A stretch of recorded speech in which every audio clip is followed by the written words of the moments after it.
Hello everyone, welcome to a online solution. मैं हूं अशफाक। तो कैसे आप लोग? आज आपके लिए फिर से इंपॉर्टेंट सवाल लेकर आया हूं जो कि मैथ का सब्जेक्टिव क्वेश्चन है। आपको पता है कि संडे को मैथ सुबह चलता है आपका, एवरी संडे सुबह मैथ का जो क्वेश्चन बैंक 60 क्वेश्चन जो भी है ना, वो एक सेट चलता है। फिर शाम को उसका जो सब्जेक्टिव क्वेश्चन आपका 2020 में फर्स्ट शिफ्ट में आया हुआ सब्जेक्टिव क्वेश्चन फिलहाल अभी चल रहा। तो मैं 2 वीडियो बनाया था, पार्ट 1 बनाया था, पार्ट 2 बनाया था। उसमें मैं 5-5 करके क्वेश्चन बताया था, जिसमें 10 सवाल हम लोग पढ़ चुके थे। ठीक है, देखिए मैं 10 सवाल में देखा, तो ये सब 10 सवाल है। अगर आप चाहो तो इसको फोटो ले लो। ये आपका 2020 का है ना, 2020 का फर्स्ट शिफ्ट का क्वेश्चन है। देखो यहाँ पे देख रहे, यहाँ तक मैं आपको 10 तक बता दिया था। ठीक है, 10 तक बता दिया हूँ। अब आपको मैं 11 से बता रहा हूँ। तो आइए स्टार्ट करते हैं। ठीक है, वीडियो को शुरू से आखिर तक देखना। और जो सवाल पहले आप ना वीडियो को रोक करके पहले पूरा बना लेना। बनाने के बाद फिर वीडियो को देखना कि आपसे बन पा रहा कि नहीं बन पा रहा, और नहीं तो फिर देखिए यहाँ पे कैसे बन रहा है। ठीक है, बहुत इंपॉर्टेंट सवाल है, तो उम्मीद करता हूँ कि पूरी वीडियो देखेंगे आप। ओके, तो स्टार्ट करते हैं। ओके, तो देखिए सवाल नंबर 11 है। ठीक है, इससे पहले हम लोग 10 सवाल पढ़ चुके हैं, 11 से हम लोग बनाते हैं यहाँ पे। ये सवाल 11 क्या बोल रहा है? त्रिकोणमिति का सवाल है और बोलता है, इसको सिद्ध करने के लिए बोलता है कि सिद्ध करें कि tan A plus tan B। Okay, तो यहाँ पे लिखा हुआ है tan A plus tan B by cot A plus cot B। ठीक है, ये दिया हुआ है। और लाना क्या है? tan A इंटू है tan B लाना हमको। तो इसको कैसे सिद्ध करेंगे? तो हम RHS बनाएंगे, LHS अपने आप आ जाएगा, है ना। सॉरी, LHS बनाएंगे, इधर वाला बनाएंगे और RHS आ जाएगा। तो बिल्कुल यहाँ पे बन जाएगा आराम से, कोई दिक्कत नहीं है। चलो मैं लिख लेता हूँ यहाँ पे LHS। क्या दिया हुआ? tan A plus tan B by cot A plus cot B दिया हुआ है। अब देखें इसमें क्या करना है, इसमें हमको लाना है tan A into tan B लाना है। ठीक है, tan A into tan B लाना है। तो इसका सिंपल से पहले काम करते हैं क्या कि tan को cos और sin में बदल देते हैं। tan को cos और sin में और cot को भी cos और sin में बदलते हैं, दोनों में बदलते हैं। ठीक है, तो tan को बदलेंगे तो tan का फॉर्मूला जानते हैं आप, sin A बाई cos होता है tan A, है ना, sin A by cos A plus tan B को भी करेंगे तो हो जाएगा sin, खाली B यहाँ पे हो जाएगा, खाली sin B into cos B by cos B। और ये बड़ा वाला यहाँ नहीं, यहाँ पे बटाएगा। और cot को भी चेंज करो तो क्या होगा? cos A into sin B plus cot B को सिद्ध करेंगे, बनाएंगे तो इसका भी होगा cos, सिर्फ B यहाँ पे हो जाएगा, B into cos B by sin B। हो गया। अब इसको क्या करेंगे? अब सिंपल से बात, यहाँ पे सब ऊपर को ऊपर से हम एलसीएम कर लेंगे और नीचे को नीचे से हम एलसीएम कर लेंगे। ओके, तो हम देख रहे हैं यहाँ पे ये भिन्न का जोड़ यहाँ पे दिख रहा और ये भिन्न का जोड़ दिख रहा। तो हम भिन्न का जोड़ कर लेते हैं, ये बड़ा ले लेते हैं। अब देखो इसका cos B cos A into sin B है, तो इसका एलसीएम जब ले लेंगे तो क्या होगा? cos A into sin B LCM हो जाएगा, cos A into cos B, sorry cos A into cos B। ये हो गया एलसीएम। किसका एलसीएम? ये वाला। देखो ये वाला, मैं कलर को चेंज करके बताता हूँ आपको किसका मैं एलसीएम ले रहा हूँ। ये देखो, ये देख रहे हैं ना, ये इसका मैं बना रहा हूँ इसका। तो cos वाला एलसीएम लिए हैं तो क्या हो जाएगा? cos A into cos B हो गया। cos को cos से काट के तो cos B बच जाएगा, और sin A को cos B से गुना कर देंगे तो यही बचेगा sin A into cos B plus, फिर देखो cos B को cos B से भाग करेंगे, कट जाएगा, बचेगा cos A। तो फिर cos A को sin B से गुना करेंगे तो क्या होगा? cos, क्या बचा यहाँ पे? cos A, है ना, cos A into sin B यहाँ पे बच गया। ठीक है, इसको नीचे कर लेते हैं और नीचे भी उसी करेंगे, नीचे भी उसी करेंगे, एलसीएम ले लेंगे। sin B into sin A, sorry sin A into sin B। तो क्या लिखेंगे? sin A into sin B ले ले एलसीएम। देख रहे हैं ना कौन सा मैं एलसीएम ले रहा हूँ? आ रहा समझ आपको? ओके, तो इससे नीचे वाला वही करेंगे। देखो sin A into sin B को एलसीएम ले लिए तो sin A कट जाएगा, तो sin B और cos A यहाँ पे हो जाएगा ना, cos A into sin B बच गया, प्लस देते हैं। फिर देखो sin B को sin B से कट देंगे तो sin A बचेगा और cos B बचेगा, तो cos B into sin A हो गया। इतना लिख लिए, cos B into sin A। अब देखो मैं यहीं पे कर देता हूँ ताकि आपको एक ही स्क्रीन में दिख जाए। अब देखो ये जो बड़ा वाला बटा है ना, ये बड़ा वाला जो बटा है, इसको क्या करते हैं? ये भाग है ना, अब भाग को क्या करते हैं? गुना में पलटते हैं। तो पहले जैसे लिखा हो उसको ऐसे लिख देते हैं। यहाँ पे लिखता हूँ मैं, जगह बचेगा यहाँ पे, नीचे करते हैं, चूँकि ये लॉन्ग थोड़ा सा लिखाने वाला है, एक मिनट नीचे करता हूँ मैं। ओके, अब देखो कैसे इसको नीचे लिखते हैं। ये देखो, ये जो लिखा हुआ है ना San A into cos B, उसी लिख देते हैं। सैन ये वाला, ये देख रहे हैं, sin A into cos B plus cos A into sin B हो गया। और नीचे बाई में क्या है, cos A into cos B, cos A into cos B. तो ये भाग है, तो भाग को पलट देंगे गुना में, तो नीचे वाला चल जाएगा ऊपर, यानी कि San A into sin B, ठीक है। और ये नीचे आ जाएगा cos A into sin B plus क्या आ जाएगा, cos B into sine A. अब आपको कुछ दिख रहा है यहाँ पे, ऐसा मैं क्यों किया हूँ, क्योंकि देखो यहाँ पे देखो San A into cos B, तो यहाँ भी San A into cos B है। देखो San A into cos B यहाँ दिख रहा है, इधर है cos A into sin B, cos A into sin B, दोनों दिख रहा है, दोनों सेम। तो ये वाला क्या हो गया, कट गया। तो बचा क्या, अब जो बचा पहले उसको लिख लेते, क्या बचा, San A into sin B, और नीचे क्या बचा, cos A into cos B. तो देखो सैन ये गुना है ना, ये गुना है, तो गुना अलग कर देंगे, तो सैन ए बटा कॉस, अगर चाहें तो हम इसको ऐसे लिख सकते हैं, सैन ए बटा कॉस, ए को ए के साथ में, और यहाँ पे क्या है, सैन बी बटा कॉस बी। तो देखो सैन ए बटा कॉस क्या होता है, टैन ए होता है कि नहीं, इंटू, और सैन बी बटा कॉस बी, यानी कि सैन बटा कॉस क्या होता है, टैन होता है, बी है तो बी लिख देंगे, ए है तो ए लिख देंगे, टैन बी। यही तो लाने के लिए बोल रहा।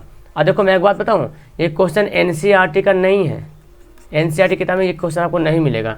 तो कोई जरूरी नहीं कि एनसीईआरटी पूरा सवाल से है, मैं आपको एनसीईआरटी पढ़ा रहा हूँ, इसका मतलब ये नहीं कि पूरा सवाल एनसीईआरटी से है। हाँ, इतना जरूरी है कि एनसीईआरटी से कम 70 से 80% जो सारा सवाल जो है डायरेक्ट एनसीईआरटी से पूछता है। तो अगर आप पढ़ रहे हो तो एनसीईआरटी के अलावा और भी किताबें हैं, और भी सवाल है, तो उसको भी पढ़ने की कोशिश कीजिए, ठीक है। समझ गए कैसे बनाएंगे, ओके। तो आप चलो सवाल नंबर 12 पढ़ते हैं, क्या बोलता है सवाल 12 नंबर।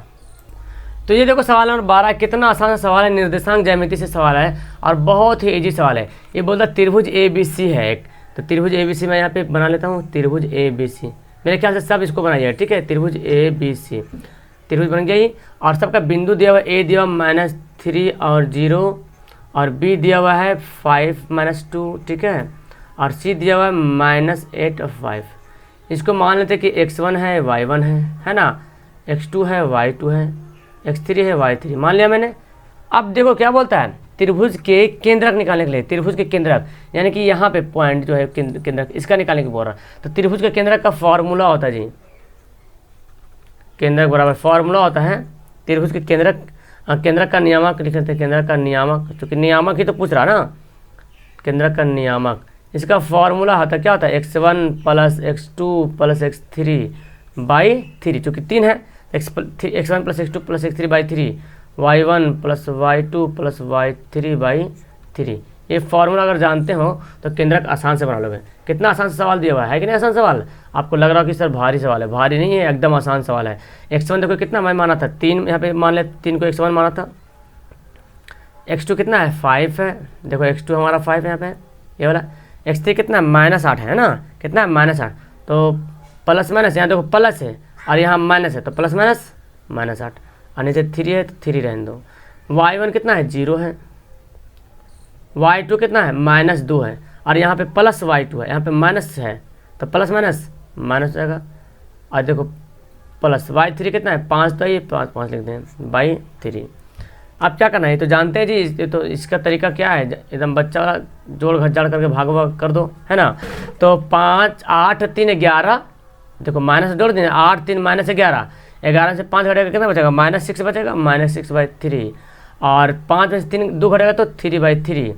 अब इसको काटा पीटी करो, 3 दूना 6, 3 एकम 3, क्या बचा -2 बचा और 1 बचा, क्या हो गया, यही तो आंसर हो। यही तो बोला त्रिभुज के केंद्रक का नियामक। कितना आसान सा सवाल है। और मैं आपको बताऊं ये जो सवाल है पता है कितना नंबर का, 2 नंबर का सवाल है जी, 2 नंबर वाला सवाल है। तो 2 नंबर का सवाल आएगा, आपको ऐसा बनाना पड़ेगा। लेकिन ऑब्जेक्टिव में आपको पता है 1 नंबर का सवाल रहता है और आपको छोटा सा सवाल रहता है, बनाओ 1 नंबर मिल जाएगा। लेकिन यहाँ पे 2 नंबर सवाल बनाना पड़ेगा। तो 2 नंबर को अगर हल करते हैं 1 नंबर तो आसान से बन जाएगा। ठीक है, समझ गए। सिर्फ इसका formula x1 + x2 + x3/3 y1 + y2 + y3/3 ये सिर्फ इसका फॉर्मूला है। ठीक है, चलो सवाल नंबर देखते हैं 13 नंबर। ओके, तो सवाल नंबर देखो 13 नंबर सवाल है ना। सवाल 13 क्या बोलता है, बहुत ही सवाल है। बोलता 3 सिक्कों को एक साथ उछाला जाता है। कितना सिक्का है, 3 सिक्का। 2 सिक्का तो अलग मैटर था, यहाँ पे 3 सिक्का को एक साथ उछाला जाता है तो कम से कम 2 चित आने की क्या प्रक्रिया। यानी कि आप पढ़ेंगे चित और पट, हेड और टेल पढ़े ना, हेड और टेल। तो हेड को बोलते चिट और पट को बोलते टेल, याद रखिएगा। ठीक है, तो पहले तो हम यहाँ पे संभावना लिखते हैं, 3 सिक्कों को उछालने पे क्या क्या परिणाम आ सकता है वो पहले लिखना है। ठीक है, तो लिखते हैं 3, ये 2 नंबर का सवाल है तो लिखना पड़ेगा आपको। 3 सिक्कों को एक बार उछालने पर परिणाम, संभावित परिणाम, संभावित परिणाम, यानी कि 3 सिक्कों जब एक बार उछालेंगे तो क्या क्या आ सकता है। तो हो सकता है कि तीनों सिक्का पर हेड हेड आ जाए, लेकिन ऐसा भी तो जरूरी नहीं है। ऐसे भी तो हो सकता है तीनों सिक्का पर टेल टेल आ जाए, क्या बोलते हैं। या तो ऐसा भी तो हो सकता है 2 सिक्का पर हेड हेड आ जाए, 1 सिक्का पर टेल आ जाए। या तो ऐसा भी हो सकता है 2 सिक्का पर टेल टेल आ जाए, 1 सिक्का पर हेड आ जाए। या तो ऐसा भी तो हो सकता है 1 सिक्का पे हेड आवे, दूसरा पे टेल टेल आ जाए। क्या कहते हैं इसके बारे में, हो सकता है ऐसा भी हो जाए 1 सिक्का पे टेल आए, दूसरे पे हेड आ जाए। और कुछ संभावना है, और संभावना हो सकता है कि ऐसा आ जाए कि 1 सिक्का पर हेड आ जाए, 1 सिक्का पर टेल आ जाए, फिर 1 सिक्का पर हेड आ जाए। हो सकता है 1 सिक्का पर टेल आ जाए, हेड आ जाए, टेल आ जाए। देखो कितना परिणाम हो गया। अब इसके अलावा और कुछ भी आ सकता है तो मुझे कमेंट करना, ठीक है, कौन कौन आ सकता है। 1 2 3 4 5 6 7 8 परिणाम आ सकता है मेरे ख्याल से। तो और कुछ परिणाम है तो बताना कि क्या आ सकता है 3 सिक्का को उछालने पर। देखो सवाल 3 सिक्का को एक बार उछाले जाते हैं, या तो ऐसे बोल सकते हैं कि 1 सिक्का को 3 बार उछाला जाता है। बात बराबर है ना, 3 सिक्का को एक बार उछाला जाता है या 1 सिक्का को 3 बार उछाला जाता है, दोनों बात बराबर है। ठीक है, कन्फ्यूजन मत होना। तो टोटल यहाँ पे जो घटना कितना, टोटल घटना कितना हो रहा, 8 घटना हो रहा। तो यहाँ पे लिखें कुल घटना, कुल घटना को हम क्या लिखते हैं, NS लिखते हैं। कितना, 8 घटना। अब बोला कम से कम 2 चित आने की क्या प्रक्रिया। कम से कम मतलब क्या समझे कि ज़्यादा जितना भी आ जाए, लेकिन 2 चित से कम नहीं होना चाहिए। ठीक है, 2 चित से कम नहीं होना चाहिए।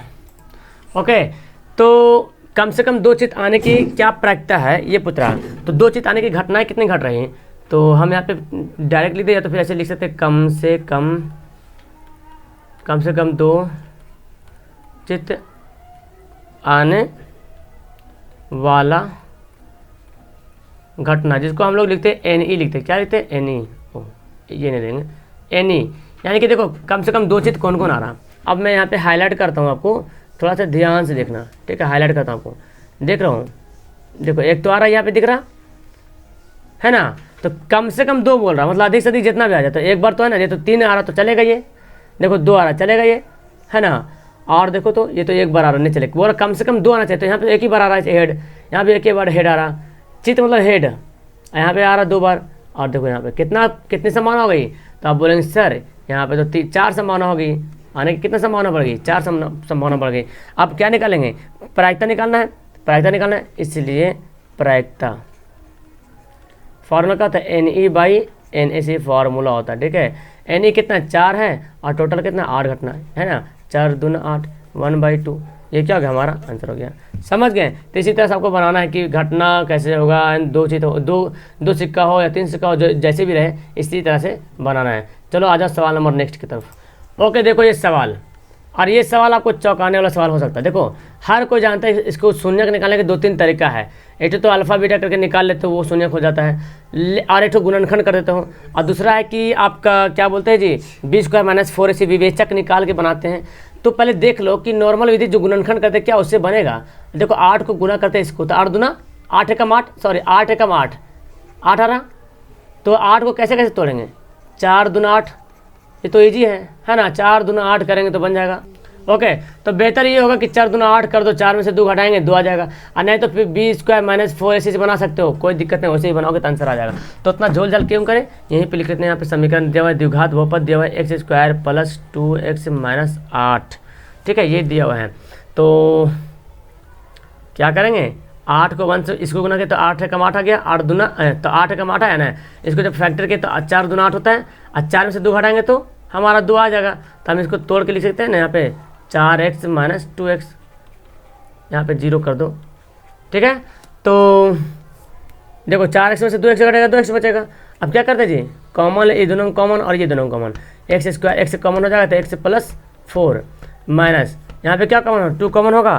तो जब 2 कॉमन होगा तो यहाँ पे देखें एक्स से माइनस माइनस प्लस 4 आ गया बराबर 0। अब देखो एक्स से प्लस 4 एक जगह आ गया, एक जगह क्या आ गया, एक्स से माइनस 2 आ गया।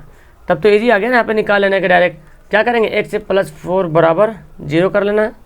और फिर एक्स से बराबर जब निकालेंगे तो प्लस कहाँ चल जाएगा, माइनस बन जाएगा। एक्स से माइनस 2 बराबर 0, तो एक्स से बराबर क्या हो जाएगा 2, आपका यहाँ पर आंसर हो जाएगा।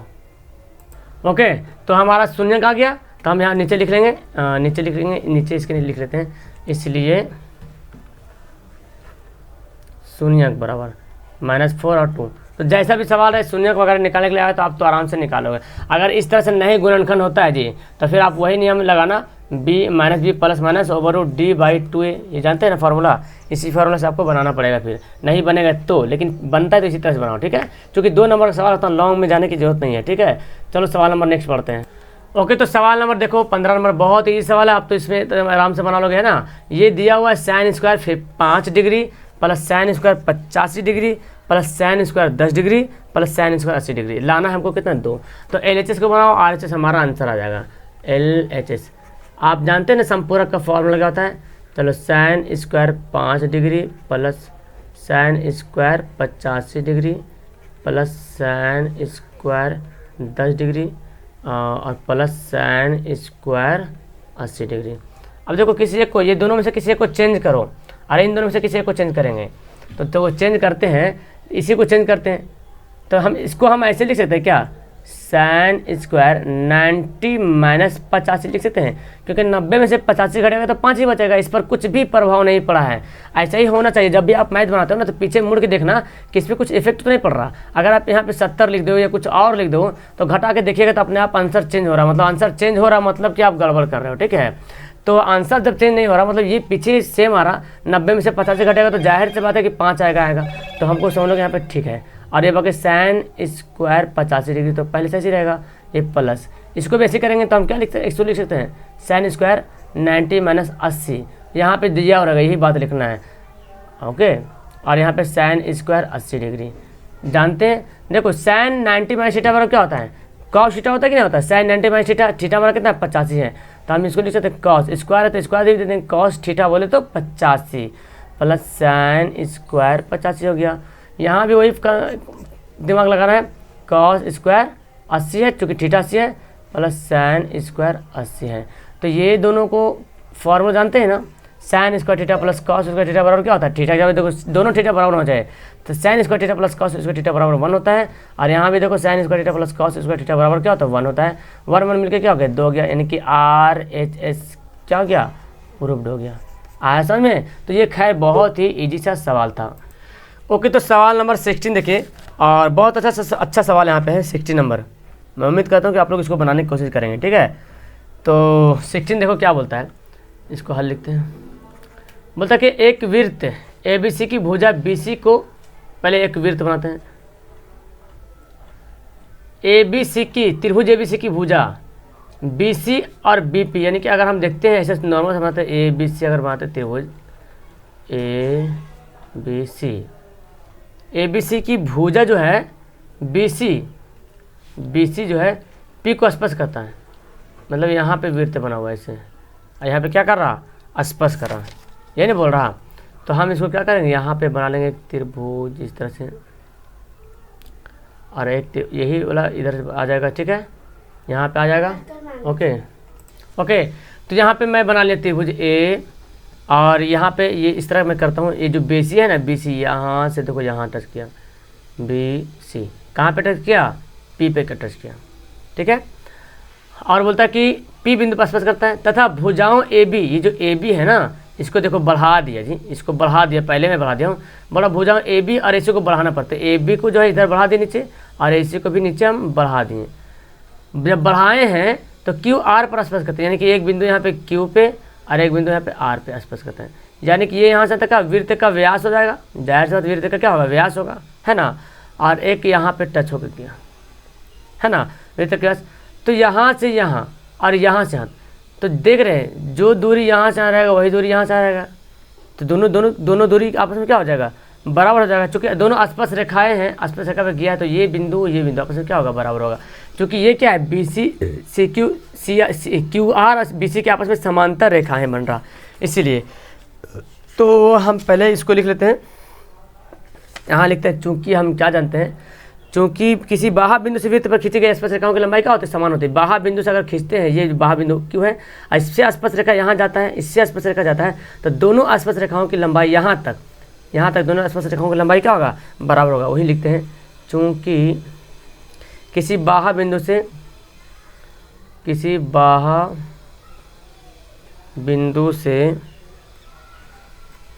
किसी वृत्त पर खींची गई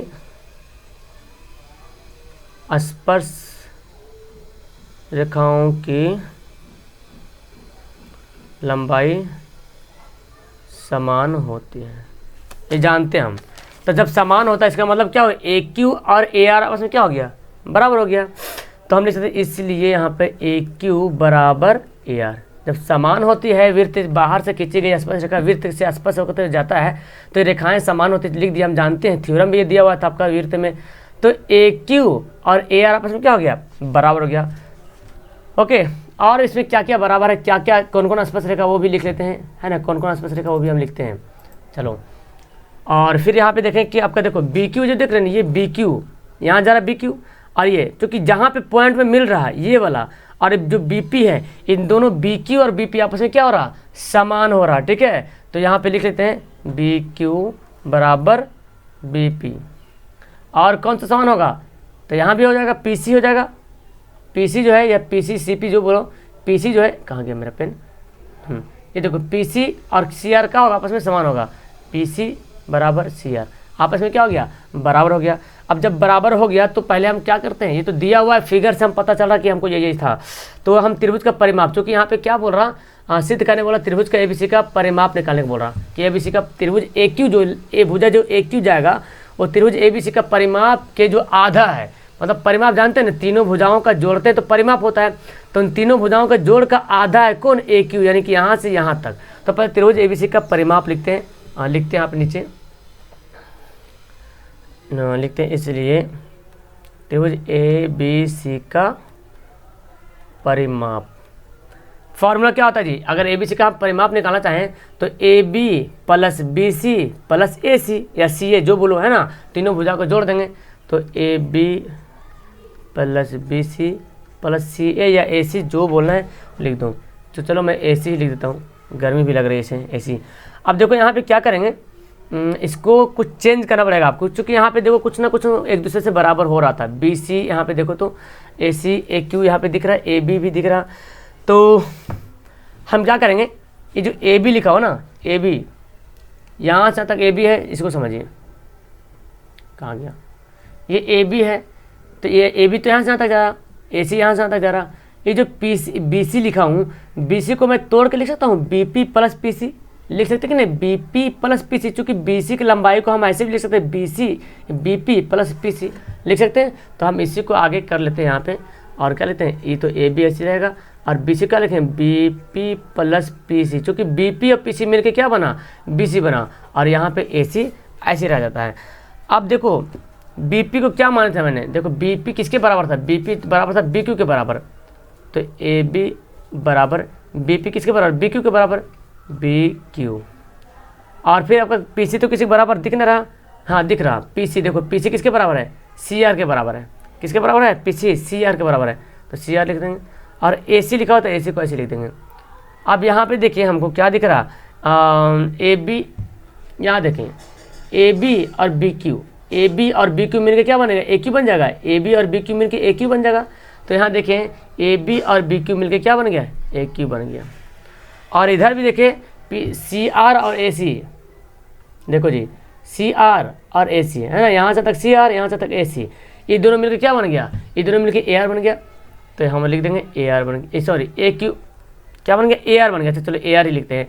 और आप जानते हैं जी यहाँ पे मैं लिख दिया, चूँकि ए आर और ए क्यू आपस में क्या है, बराबर है, तो बराबर तो हम इसको ऐसे भी लिख सकते हैं, ए क्यू बराबर है ए क्यू का, क्योंकि ए आर ए क्यू आपस में क्या है, बराबर है, तो कितना होगा 2 ए क्यू हो गया। और यहाँ पे क्या था, त्रिभुज ए बी सी था ना, त्रिभुज ए बी सी, तो 2 को जब इधर ले जाएंगे, 2 को जब इधर ले जाएंगे तो क्या हो जाएगा, ए क्यू बराबर क्या हो जाएगा, देखो जब 2 को इधर भेज देंगे तो हाफ हो जाएगा ना, तो ए क्यू बराबर क्या हो जाएगा, हाफ त्रिभुज ए बी सी। ये तो बोल रहा ना, हाफ त्रिभुज ए बी सी आपको पूछा जा रहा है, और यही तो हम, और ए बी सी क्या है, ए बी सी का परिमाप है, यहाँ पे परिमाप लिखे थे ना, ए बी सी का परिमाप, तो लिख दो त्रिभुज हाफ ए बी सी का परिमाप, ए बी सी का परिमाप, कहाँ गया मेरा पेन, हाँ ए बी सी का परिमाप, क्योंकि ए बी सी का परिमाप ही था यहाँ पे, ये पूरा क्या लिखा था, ए बी सी का परिमाप हम चलते आ रहे थे, इसी वर्ड को ऐसे ही रहने देना है। और ए बी सी ये जो 2 है ना, 2 गुना में जा क्या बनेगा, भाग बनेगा, तो हम ऐसे लिख दिए उसको। तो समझ में आ गया आपको ये सवाल, बहुत अच्छा सा सवाल था, कुछ था नहीं, बस इसमें आपको ध्यान देना था कि ये जो वृत्त था ना, ये वृत्त जो है यहीं पे आपका त्रिभुज बन रहा है, ये त्रिभुज को जो छू रहा ना, ये जो छू रहा है ये बी सी, ये त्रिभुज यहीं तक बन रहा था ए बी सी, और इसको बढ़ाया तो ऐसे बना, तो स्पर्श रेखाएं क्या होता है, समान होता है, यानी कि यहाँ पे ए क्यू और यहाँ पे आर लिखे, तो ए क्यू और आर आपस में क्या हो गया, बराबर हो गया। इस तरह से ये दोनों भी बराबर हो गया, ये दोनों भी बराबर हो गया, ये दोनों बराबर है, ये दोनों आपस में बराबर हो गया, और फिर इसको हम त्रिभुज ए बी सी का परिमाप निकाल लिए। ठीक है, चलो सवाल नंबर नेक्स्ट पढ़ते हैं। ओके, सवाल नंबर 17 देखो। अब सवाल नंबर 17 में क्या रहा, कुछ दो दम ही नहीं रहा, इतना हल्का हल्का सवाल पूछता है। देखो ये कितना सवाल, 2 नंबर का सवाल। मैं आपको बता दूं, खासकर बिहार बोर्ड के लिए मतलब ये सिलेबस दिया हुआ था, 27 सवाल आता है बिहार बोर्ड में, और 2-2 नंबर का, और बनाना कितना सवाल, 15 नंबर सवाल बनाना। तो इतना तो कमज़ोर नहीं यहाँ पे कि 15 सवाल भी आपको 27 में से नहीं बनेगा। क्या लगता है आपको 15 सवाल नहीं बनेगा क्या? 27 सवाल में 15 सवाल से बनता, जो बनता है उसको बनाओ, जो नहीं बनता छोड़ दो, क्या दिक्कत है। जो हल्का हल्का उसे बनाओ, जो भारी वाला छोड़ दो, नंबर तो नहीं मिलेगा। लेकिन सवाल सभी एग्जाम के लिए, सभी बोर्ड के लिए, ऐसा नहीं कि यूपी के लिए नहीं है, या जब बिहार के लिए नहीं, या झारखंड के लिए नहीं है, सभी बोर्ड के लिए इंपॉर्टेंट सवाल है। ठीक है, अब तो किसी वृत्त का चतुर्थांश का क्षेत्रफल निकालना है, त्रिज्या परिमाप, इसका परिमाप दे दिया है यहाँ पे ना। ओके, तो यहाँ पे दे रहा है एक वृत्त के चतुर्थांश का क्षेत्रफल निकालना है। यदि इसका परिमाप, किसका परिमाप? वृत्त के परिमाप, यानी कि एक वृत्त, देखो एक वृत्त है, इसका चतुर्थांश निकालना, मतलब समझ रहे हैं ना। देखो इसको 4 भाग मैंने कर दिया, तो 1 भाग का क्षेत्रफल निकालना है। इस वृत्त का परिमाप दे दिया कितना, 25 सेंटीमीटर। सवाल को ऐसे समझना है, नहीं तो बहुत सारे स्टूडेंट समझ लेते कि चतुर्थांश का परिमाप दे रहा भाई, तो चतुर्थांश का परिमाप कैसे निकाले सर, बड़ा हार्ड लग रहा। तो टेंशन नहीं लो, ये बोल रहा है एक वृत्त है, एक यहाँ पे एक वृत्त के चतुर्थांश का क्षेत्रफल निकालना है, इसका परिमाप, किसका परिमाप? वृत्त का परिमाप। तो वृत्त का परिमाप दिया 24, तो चतुर्थांश निकालने का मतलब फॉर्मूला जानते हैं ना, 1/4 पाई आर स्क्वायर, है ना। ये तो फॉर्मूला चतुर्थांश का। तो आर चाहिए ना आपको, आर कहाँ से लाइएगा, तो परिमाप से आर निकालना पड़ेगा। तो हम यहाँ पे लिखना पड़ेगा, चूँकि वृत्त का परिमाप क्या होता है, वृत्त का परिमाप 2 पाई आर। अब परिमाप के जगह पे 25 दे दिया, 2 पाई का मान 22/7, आर तुमको निकालना है। ठीक है, आर निकालना है। आप इसको क्या करेंगे, देखो बनता है, तो ये आर जब निकालेंगे तो 7 25 से गुना हो जाएगा, तो 25 गुना 7 हो जाएगा बराबर 22 44 आर। अब आर निकालना तो क्या करेंगे, 25 गुना 7/44, ये आ गया। ठीक है, ये हमारा आ गया, आर बराबर आ गया। अब क्या निकालना, त्रिज्याखंड का क्षेत्रफल निकालना है। क्या निकालना है, त्रिज्याखंड का क्षेत्रफल। तो चलो यहाँ पे निकालते हैं। ओके, तो आप देखो क्या करना है, चतुर्थांश का क्षेत्रफल निकालना है, तो डायरेक्ट लिख लो वृत्त के चतुर्थांश का क्षेत्रफल, है ना। इसलिए इसको मिटाते हैं, यहाँ पे लिख लेते हैं, इसलिए वृत्त के चतुर्थांश का क्षेत्रफल क्या फॉर्मूला होता है, 1/4 पाई आर स्क्वायर। 1/4 पाई का मान 22/7, आर स्क्वायर, आर कितना आया, देखो आर हमारा इतना आया 22 गुना 7/44, तो स्क्वायर तो हम इसको 2 बार लिखना पड़ेगा, सॉरी 25 गुना 7/44, और 2 बार लिखना पड़ेगा 25 गुना 7/44, चूँकि आर स्क्वायर था, 7 कट गया, 22 दूना 44 हो गया, और कटेगा तो और आपका कुछ नहीं कटेगा। आप क्या करना, बस डायरेक्ट गुना करना पड़ेगा। क्या क्या बच गया, 25 गुना 7, और यहाँ पे क्या बचा, 4 दूना 8 गुना 44। ठीक है, अब इसको देखो गुना करोगे ना, इसको गुना कर दोगे तो 25 25 625 तो होता है, ये 7 से गुना करो, 7 5 35 के बाद बचा 3, और 7 दूना 14 15 16 17 के साथ बाकी 1 है, और 7 6 42 43 आ गया 4375। अब 8 से गुना करो, 8 चौक 32 2 बाकी 3, 8 चौक 32 33 34 35 352 सेंटीमीटर स्क्वायर आ गया आंसर। कितना ईजी से सवाल हमारा ये जो है बन गया है। कुछ दिक्कत हुआ आपको इसको बनाने में? कुछ दिक्कत मेरे ख्याल से नहीं हुआ होगा जी। अब चलो एक सवाल और पढ़ते हैं, 18 नंबर सवाल पढ़ते हैं और वीडियो को करेंगे यहाँ पे लास्ट, ठीक है। 18 नंबर सवाल पढ़ के वीडियो करेंगे लास्ट, और नेक्स्ट वीडियो में उम्मीद करता हूँ कि पूरा खत्म करूँगा, बिकॉज वीडियो ज़्यादा लंबा ना हो, है ना, इसीलिए मैं आपको धीरे धीरे प्रोवाइड करता रहूँगा इसको, ठीक है। टेंशन ना लीजिए, जब तक पार्ट 1 फर्स्ट चैप्टर का खत्म नहीं होगा, सेकंड चैप्टर का सवाल हम नहीं लाएंगे आपके सामने, ठीक है। तो चलो शुरू करते हैं 18 नंबर सवाल। ओके, देखो आखिरी सवाल पढ़ लेते हैं, इस वीडियो का आखिरी सवाल 18 नंबर। इसके बाद नेक्स्ट वीडियो लाएंगे पार्ट 4, तो उसमें 19 से 27 तक कोशिश करते हैं, लेकिन लॉन्ग हो जाएगा तो फिर धीरे हो जाएगा, ठीक है। हो सकता है वो भी 2 पार्ट में बन जाए। तो यहाँ बोलता है 2 पासों को एक बार उछाला जाता है। आपको मैं बताया था कि 2 पासों को उछालते कैसे कैसे आता है, 1 1 1 2 1 3 1 4 इस तरह आता है। तो बोलता दोनों पर सम संख्या आने की क्या प्रक्रिया है। आपको पता है टोटल कुल घटना कितना हो सकता है, जब 2 पासा को उछालेंगे तो कुल घटना कितना होता है, 26 होता है, 36 होगा, चूँकि 1 1 1 2 1 3 1 4 ऐसे होगा, 2 1 2 3 2 4 इस तरह से लंबा आपको पहले लिखना पड़ेगा। और नहीं लिखते हैं तो डायरेक्ट आप जानते हैं तो लिख दीजिए NS जो है यहाँ पे क्या होगा, इसको हम क्या बोलते हैं, NS बोलते हैं, NS बोलते हैं, ठीक है। ये हमारा क्या है, NS है। अच्छा, बोला कि दोनों पासों पर सम संख्या आने की क्या प्रक्रिया है, तो लिखते हैं दोनों पासों पर सम संख्या आने की संभावना पहले लिखते हैं। जब हो सकता है हम 2 पासा को उछालें तो हो सम संख्या बोला ना, तो हो सकता है दोनों पासा पे 2 2 आ जाए, ऐसे तो हो सकता है दोनों पासे पे, तो सम ही संख्या आना है, सम ही संख्या आना है दोनों पासे पे, तो 2 2 आ गया। और क्या सकता है, देखो इसको ये थोड़ा लॉन्ग बनेगा, अगर आप बेहतर होगा कि आप इसको बना लेना 1 1 1 2 3 करके, इसमें आपको थोड़ा बनाने में टाइम लगेगा, लेकिन आप आराम से सवाल बना पाओगे, कहीं पे मिस्टेक आपका नहीं होगा, ठीक है। तो मैं यही सलाह दूंगा कि आप उसको ज़रूर बना लीजिएगा, तभी आप बनाना इसको।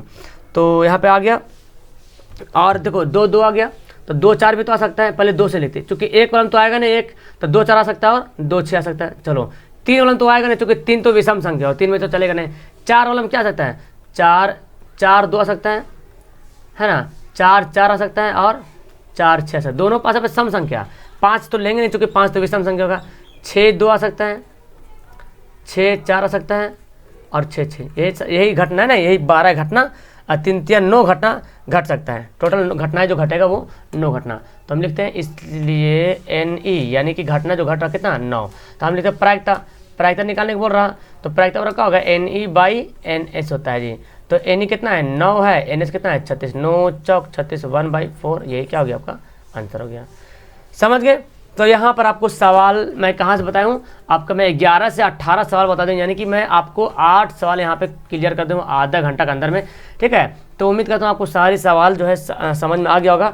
अब नेक्स्ट पार्ट में नेक्स्ट क्वेश्चन पढ़ेंगे, जो कि जो इंपॉर्टेंट सब्जेक्टिव क्वेश्चन है मैं आपको प्रोवाइड करा रहा हूँ, ठीक है। सारे जो मैं बता रहा हूँ एग्जाम में आया सवाल सब इंपॉर्टेंट सवाल है, क्वेश्चन बैंक है, ठीक है।